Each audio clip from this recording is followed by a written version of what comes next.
నమస్తే, నేను మీ కుప్ప పద్మిని. ఇన్నాళ్ళు మీ సపోర్ట్‌ని నాకందిస్తూ, మీ ప్రేమని నాకందిస్తున్న ప్రతి ఒక్కరికి కృతజ్ఞతలు. ఇప్పుడు చూడబోతున్న ఈ వీడియో కూడా ఖచ్చితంగా మీకు ఉపయోగపడుతుంది. లైక్, షేర్ అండ్ సబ్స్క్రైబ్ చేసి మీ ఇష్టాన్ని, అలాగే మీ సపోర్ట్‌ని నాకందించండి. అలాగే ఈ వీడియో పట్ల మీ అభిప్రాయాన్ని కామెంట్ సెక్షన్‌లో కామెంట్ చేసి నాకు తెలియజేయండి. నమస్తే. నమస్తే. Welcome to our channel. నేను పద్మిని. ప్రస్తుతంతో పాటు ప్రముఖ ఆధ్యాత్మికవేత్త, ఆస్ట్రోన్యూమరాలజిస్ట్, ఎనర్జీ వాస్తు స్పెషలిస్ట్, శ్రీ విద్య ఉపాసకులు శ్రీమతి జయప్రద గారు మనతో పాటు ఉన్నారు. మాట్లాడదాం. నమస్కారం అండి. నమస్తే అమ్మ. శ్రీమాత్రే నమః. రైట్, బోర్డు మీద ఆల్రెడీ రాశారు. సెప్టెంబర్ 1వ తారీఖు నుంచి అక్టోబర్ 1వ తారీఖు వరకు రాశిఫలాలు చెప్తున్నారు. అవును. రైట్. మరి ఎలా అండి, ఒకసారి గోచార ఫలితాలు ఎలా ఉన్నాయి, గోచారం ఎలా ఉంది, అలాగే ఎన్నాళ్ళ ఈ గోచారం వల్ల ఎంత రిజల్ట్ అనేది ఉంటుంది? ఎందుకంటే ఇది చెప్పారు కానీ మాకు ఇది జరగలేదు అనేది వినడానికి ఎందుకంటే ఇంత కష్టపడి స్టడీ ఇది డెఫినెట్ గా అవును. చెప్తూ ఉంటే ఎందుకు అవ్వలేదు అనేది వింటే మాత్రం ఒకంత ఆశ్చర్యంగా అనిపిస్తుంది. అసలు గోచార ఫలితాలు ఎంత రిజల్ట్స్ ఇస్తాయి, అసలు గోచారం ఎలా ఉంది? తప్పకుండా గోచార ఫలితాలు అనేది మనకి మన జాతకం ఉంటే 100% ఈ గోచార ఫలితం అనేది మనకి 10 నుంచి 15%. అంత తక్కువ. జాతకం లేని అంటే మాకు టైం అబౌట్ తెలియని వాళ్ళకి, సో ఈ పేరుతో 30 ఏళ్ళ నుంచి నడిపిస్తే ఆ పేరుకున్న అక్షరం నామాక్షరంతో ఈ రాశి అని అనుకునే వాళ్ళకి ఈ గోచార ఫలితం అనేది 40% పనిచేస్తుంది. ఎందుకంటే ఎప్పుడైతే పేరు ఎక్కువగా వాడుకు మొదలవుతుందో ఆ పేరు రావడానికి కారణం ఏంటంటే ఏదో ఒక గ్రహం అనుగ్రహం ఉంటేనే వస్తాం. అసలు ప్రతి మనిషి భూమి మీదకి వచ్చాడంటే ఏంటంటే వాళ్ళకి ఏదో ఒక అనుగ్రహం, వాళ్ళు ఏదో చేయాల్సిన పనులు ఉన్నాయి, దానివల్లే మానవ జన్మ ఎత్తారు. మానవ జన్మ ఎత్తడం అంటేనే కర్మను మనం తొలగించుకోవడానికి, మనం చేసే ప్రారంభ కర్మలు ఏవైతే ఉన్నాయో అవి తొలగించుకోవడానికి. సో తొలగించుకోవడానికి పుట్టినప్పుడు ఏ పేరుతో మనం పిలుస్తాం, ఎక్కువ పిలువబడుతున్నామో ఆ గ్రహాల అనుగ్రహం మనకు ఉందని అర్థం. సో అలా అప్పుడు గోచారాన్ని 40% తీసుకుంటాం. జాతకం ఉన్న వాళ్ళకి, టైం ఆఫ్ బర్త్ కరెక్ట్గా తెలిసిన వాళ్ళకి దీన్ని 15% తీసుకుంటాం. 15% ఎందుకు తీసుకుంటాం అంటే చాలా ఇంపాక్ట్ ఉంటుంది. 15% అంటే చాలా తక్కువ అని కాదు, చాలా ఇంపాక్ట్ అది.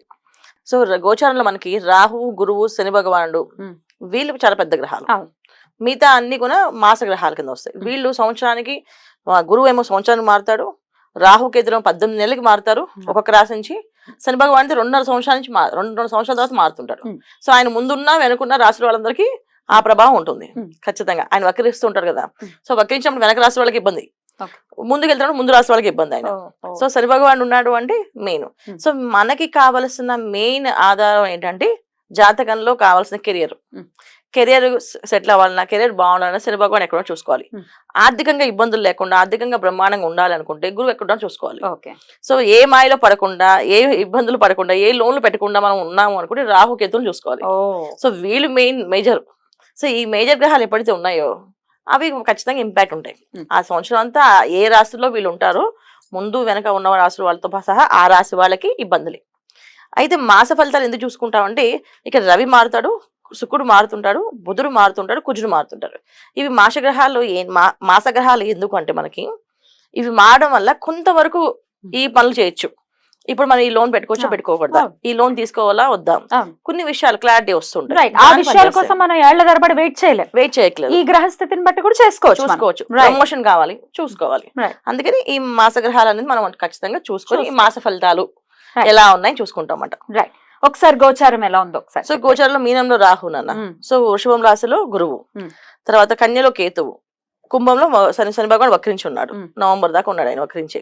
సో అందుకని ఖచ్చితంగా మనకి ఏంటి ఇబ్బందులు ఉన్నాయంటే వాళ్ళు ఉండే ఇంపాక్ట్ మనకి ఉంటుంది.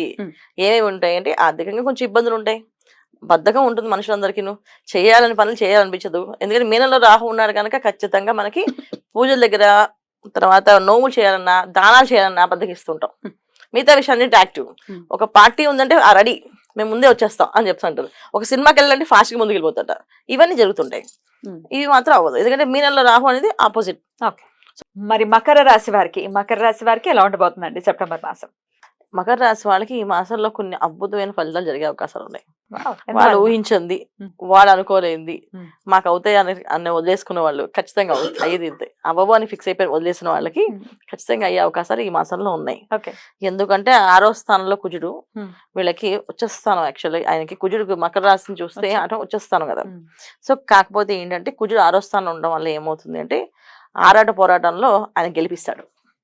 సో ఇప్పుడు దాకా మేము చేయలేకపోతున్నాం, మా వల్ల కాదు అనుకునే వాళ్ళందరికీ కూడా మీ వల్ల కాకపోతే ఎవరి వల్ల అవుతుంది, చేయండి అని చెప్పి ఆయన ఒక విధంగా చెప్పాలంటే ఒక స్ట్రిక్ట్ ఆఫీసర్ వచ్చి మనతో పని చేపిస్తే ఎలా ఉంటుందో అలా చేపిస్తాడు ఆయన.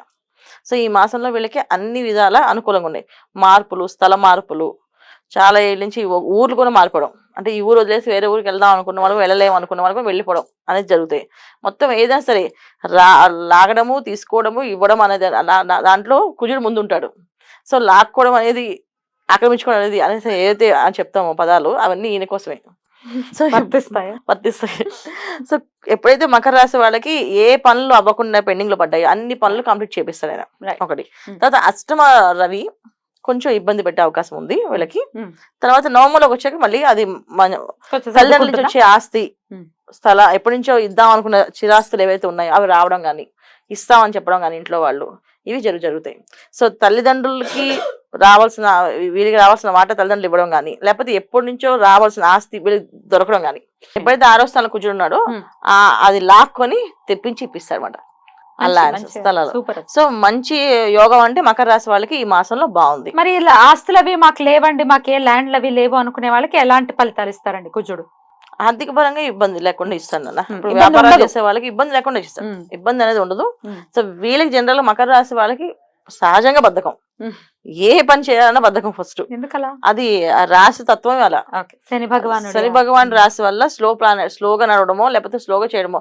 చాలా మంది పొద్దున్నే లేస్తామని చెప్పి చాలా మంది అంటారు పొద్దున్నే లేస్తామండి అని. పొద్దున్నే లేవడం అనేది బద్ధకం మించుకెళ్ళి ఎక్కడ రాదు. బద్ధకం అంటే ఈ పని నెత్తి మీద పడి భారం పడే వరకు చెయ్యాలన్నప్పుడు అప్పుడు లేచి చేస్తారు పని, ముందే చేయరు. సో బద్ధకం అంటే జనరల్ గా ఏంటంటే పొద్దున్నే లేస్తాను, పొద్దున్నే లేవడం, పొద్దున్నే లేవకపోవడం కాదు సమస్య, ఆ పని చేయడంలో బద్ధకం. ఒక పని చేయాలి, కంప్లీట్ చేయాలంటే జనరల్గా ఏం చేస్తాం, ఈ పని చేసేసి అది అప్ చెప్పేసి మేము హ్యాపీగా ఫ్రీగా కూర్చుంటాం. వీళ్ళు అలా కాదు, పని వాళ్ళ నెత్తి మీదకి వచ్చి ఇది ఇప్పుడు చేయకపోతే అవ్వదంటే అప్పటికప్పుడు రాత్రి అంతా కూర్చుని ఆ పని కంప్లీట్ చేస్తారు. అది మకర రాశి వాళ్ళకు ఉండే లక్షణం, అది జనరల్గా ఉండే మకర రాశి లక్షణం అది. సో ఆ లక్షణాన్ని ఇప్పుడు ఈయన బయటపడి లాగేస్తాడు. ఆ లక్షణం అనేది ఉండదు, కంప్లీట్ గా చేపిస్తాడు. వెంటనే టకటక పనులు చేపిస్తాడు, టకటక పనులన్నీ అవుతాయి వీళ్ళకి. కోర్టు నుంచి వచ్చే ఏదైతే వ్యవహారాల్లో ఇబ్బందులు ఉన్నాయో అవి కూడా వీళ్ళకి సాల్వ్ అయ్యే అవకాశాలు ఎక్కువగా ఉన్నాయి. ఒక అష్టమ రవి ఉండడం వల్ల ఏమవుతుంది, కొంచెం ఆరోగ్య సమస్య అనేది ఎక్కువగా ఉంటుంది. మోకాళ్ళ నొప్పులు కానీ, హార్ట్ సంబంధించిన కానీ ఇబ్బందులు కానీ వీళ్ళకి కొంచెం ఉంటుంది. వెన్నుకు సంబంధించిన ప్రాబ్లం కానీ అది వచ్చే అవకాశం ఉంది, జాగ్రత్త పడండి. రవి ఎప్పుడైతే నవంబర్లోకి వస్తాడో అది కూడా ఆ ప్రాబ్లం కూడా సాల్వ్ అవుతుంది. ఎప్పుడైతే రాహు రవిని చూస్తూ ఉంటాడో ఖచ్చితంగా ఆస్తులు కానీ చిరాస్తులు కానీ బయటకు వస్తాయి. కోర్టు నుంచి వచ్చిన ఏవైతే ఇబ్బందులు ఉన్నాయో అవి కూడా తొలగిపోయే అవకాశాలు ఎక్కువగా ఉన్నాయి. సో మకర రాశి వాళ్ళకి ఈ మాసం చూసుకుంటే అన్ని మాసాల కంటే ఈ మాసం చాలా బాగుందని అర్థం. బాగుంటుంది. వీళ్ళు మార్నింగ్ లేవడము, కాస్త సూర్య నమస్కారాలు చేసుకోవడము, శివారాధన చేయడము, శివాలయానికి వెళ్ళడము, ఈ పని ఈ మాసం అంతా వీళ్ళు చేయాలి. బాగున్నా బాగలేకపోయినా వీళ్ళు శివాలయానికి వెళ్ళడం వల్ల వీళ్ళకి వచ్చే మార్పులు ఏమైతే ఉన్నాయంటే ఆర్థిక పరంగా ఇబ్బందులు రాకుండా కొంచెం స్ట్రాంగ్ అయ్యి వేరే స్థలాల్లోకి, వేరే పని మీద కానీ, వేరే ఊరికి కానీ, లేదా వేరే ఉద్యోగాల్లో షిఫ్ట్ అవ్వాలనుకున్న కానీ అన్ని పనులు అవుతాయి చాలా వల్ల. రైట్, చాలా మంచి మాసంగా ఖచ్చితంగా కన్సిడర్ చేస్తారు ఈ సెప్టెంబర్ మాసం మకర రాశి వారికి. Very beautiful thing to hear. Right అండి, thank you so very much, చాలా బ్యూటిఫుల్ గా ఎక్స్ప్లెయిన్ చేశారు. ఇక నెక్స్ట్ ఎపిసోడ్ లో కుంభరాశి గురించి మాట్లాడుకుందాం.